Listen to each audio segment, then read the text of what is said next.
اس فتوے کا نام ہے نصرت الابرار، جو پرانی یونین مکتبیں ہیں، لائبریریاں ہیں، یہ آج بھی وہاں موجود ہے۔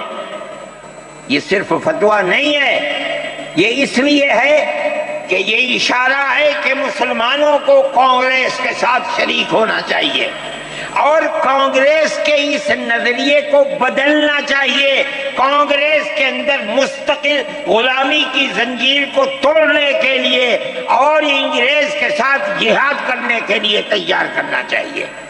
مسلمان جوق در جوق اس کے اندر شریک ہوئے، کانگریس کے اس نظریے کو بدل دیا اور کانگریس کو ملک کی آزادی کے لیے کھڑا کر دیا۔ یہ مسلمان کا، علماء کا، جمعیت علماء کا کردار ہے۔ کوئی مانے نہ مانے، تاریخ میں لکھی ہوئی چیزیں ہیں، ہم سے پوچھے ہم وہ تاریخ کی لکھی ہوئی چیزیں دیں گے۔ ہماری تاریخ کو مٹا دیا گیا۔ وہ طبقہ جو آج ملک کے اندر اسلام اور مسلمانوں کو دفن کرنا چاہتا ہے، وہ ہماری تاریخ کو دفن کرنے کے اندر کامیاب ہو گیا۔ مگر ہم کہتے ہیں یہ ہماری تاریخ ہے۔ میرے بھائی، ملک اسی طرح چلتا رہا، جیسے جیسے آزادی قریب آتی رہی، جمعیت علماء ہند وہ تنہا ایک جماعت تھی جو برابر موتی لال نہرو، جواہر لال نہرو، گاندھی جی سے یہ بات کہتی رہی کہ ہمیں ضمانت دو، ہم 143 سال ہیں ہماری زندگی، جہاد کی زندگی، ہمیں یہ ضمانت دو کہ ملک آزاد ہوگا تو اس کا کردار سیکولر کردار ہوگا، دستور سیکولر دستور ہوگا، جس کے اندر ہندو، مسلمان، سکھ، پارسی، عیسائی ہر ایک کو اپنے مذہب کے ساتھ جینے کا حق ہوگا اور حکومت کا کوئی مذہب نہیں ہوگا۔ ہمارے پاس تجویزیں موجود ہیں، برابر ہمیں مفتی کفایت اللہ صاحب جو جمعیت علماء کے اس وقت صدر تھے، نام لے کر ان کے پاس موتی لال نہرو، گاندھی جی، یہ لوگ اپنی ورکنگ کمیٹیوں کی تجاویز بھیجتے ہیں، مفتی صاحب کرم فرما، مفتی صاحب یہ ہے کہ ہمارا ملک جب آزاد ہوگا ہم گارنٹی دیتے ہیں کہ ملک سیکولر ملک ہوگا۔ اس کا کیا مطلب ہے؟ ہمارا کردار، ہمارا مذہب، ہمارا وقت، ہر چیز آزاد رہے گا، مسلمان جس طرح چاہے گا اپنی زندگی گزارے گا، اپنے مذہب کو سینے سے لگا کر زندگی گزارے گا۔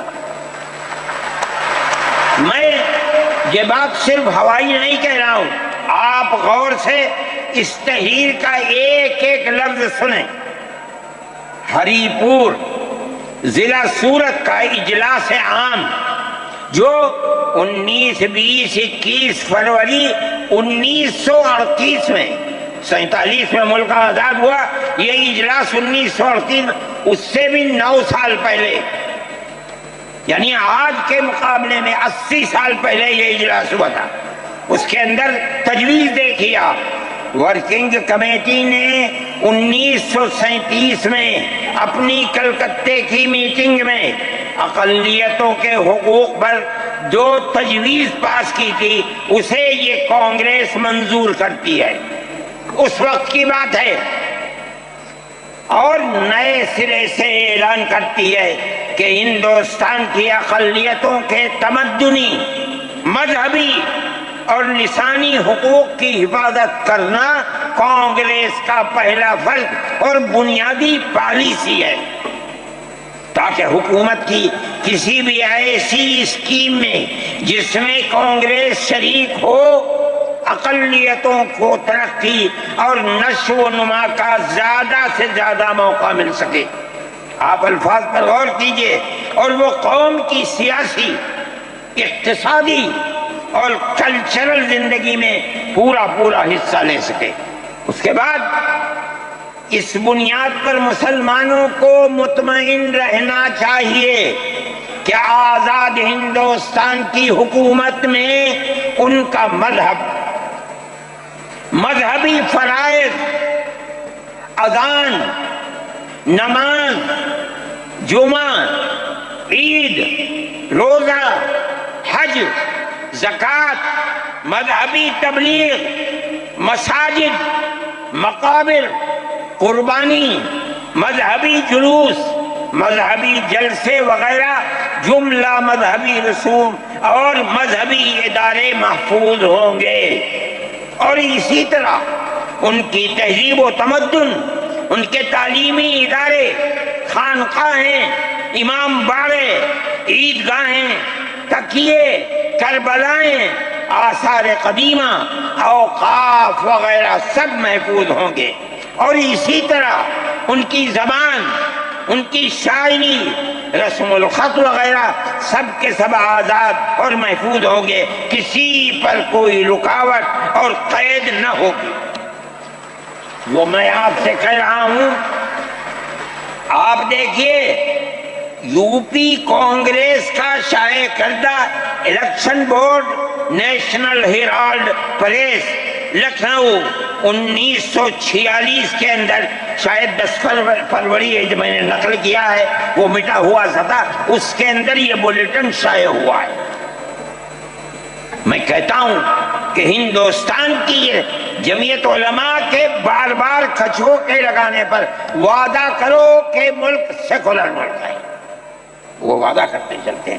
میں آج آپ سے پوچھتا ہوں کہ اس میں سب سے پہلی چیز ہے کہ مسلمانوں کا مذہب اور مذہبی فرائض محفوظ رہیں گے۔ آج میں پوچھتا ہوں، ملک کی آزادی کو 70-80 سال ہو رہے ہیں، بتائیے کیا محفوظ ہے مسلمانوں کا؟ آپ مذہب محفوظ ہے مسلمانوں کا؟ کیا آپ نے مسلمان مذہب کا مسئلہ قرآن و حدیث سے ثابت ہے؟ آپ جو کچھ کر سکتے تھے آپ نے نکاح اور طلاق کے اندر کر دیا، مذہب کا محفوظ ہے؟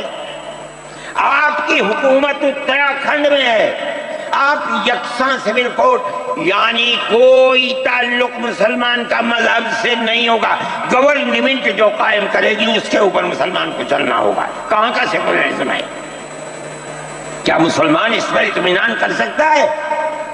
آپ کی زندگی اور آپ کی حکومت کا بنیادی ناپاک پتھر یہ ہے کہ مسلمان کو اپنے مذہب سے آپ دور کر دیں۔ کیا آپ اسے قبول کریں گے؟ یہ آج کی حکومت کا یہ مسئلہ ہے۔ مذہبی فرائض کہاں کے آپ زندہ رہ گئے؟ آج آپ نے مسئلہ بنایا ہے کہ اتراکھنڈ کی ریاست اور شہروں کے اندر مسلمان جو 50 سال سے آباد ہے، آباد بھی نہیں رہ سکے گا۔ یہ آپ کا کردار ہے، یہ تصویر ہے، اور ناپاک تصویر ہے۔ ہم کہتے ہیں اس تصویر کو آپ پیش کر رہے ہیں، یہ تصویر سیکولر دستور کی تصویر نہیں ہے۔ ہمارا آج کا یہ کنونشن سیکولر دستور کی حفاظت کے لیے ہے۔ کہاں ہے جی؟ کیا کر رہے ہو؟ اس ملک کو، ملک میں رہنے والوں کے لیے جہنم بنا رہے ہو۔ جمعیت علماء اس کو قبول نہیں کرتی۔ ہم تو کہہ رہے ہیں اس بات کو، کسی کی زبان اٹھتی ہو یا نہ اٹھتی ہو، لیکن ہم کہتے ہیں کہ جو ہو رہا ہے وہ ملک کو آگ لگانے کے لیے، دستور کو آگ لگانے کے لیے ہو رہا ہے۔ جمعیت علماء اسے قبول نہیں کرے گی۔ اگر جمعیت علماء نے اس بدترین حکومت جو یہ کہتی تھی کہ ہماری حکومت میں سورج نہیں ڈوبتا، جمعیت علماء نے کبھی اس کے سامنے سر نہیں جھکایا ہے، اس کے بعد ہم کس کے سامنے سر جھکائیں گے؟ ہمارا سر صرف ایک اللہ کے سامنے جھکتا ہے اور کسی کے سامنے نہیں جھکتا۔ میرے بھائی، آپ ایک اس کو لیتے ہیں، میں کہتا ہوں اے کیا بیٹھا، آپ کیا کہتے ہیں؟ اس کے اندر جہاں ہے وہاں اسی طریقے سے اوقاف وغیرہ سب محفوظ ہوں گے۔ اوقاف محفوظ ہیں، یہ آپ کے سامنے حضرت مولانا بیٹھے ہوئے ہیں، تقریر کی ہے۔ اوقاف کو ہڑپنا چاہتے ہیں۔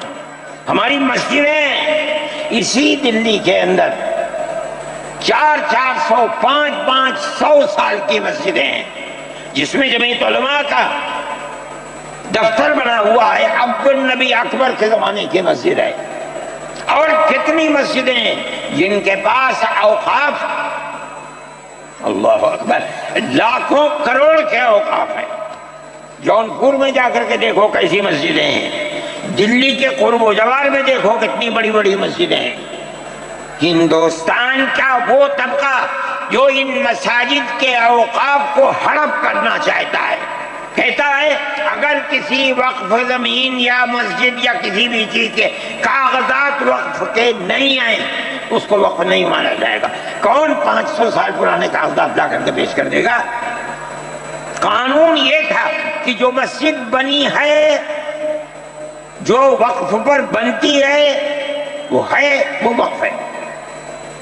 آپ کو کیا درد ہے کہ آپ اس وقف کو ختم کرتے ہیں؟ اس کا مطلب ہے مسلمانوں کی زمین کو ہڑپ کرنا چاہتے ہو، حرام کھانا چاہتے ہو، اس لیے ان اوقاف کو ہڑپ کرنا چاہتے ہو۔ ہم اس کو قبول نہیں کرتے۔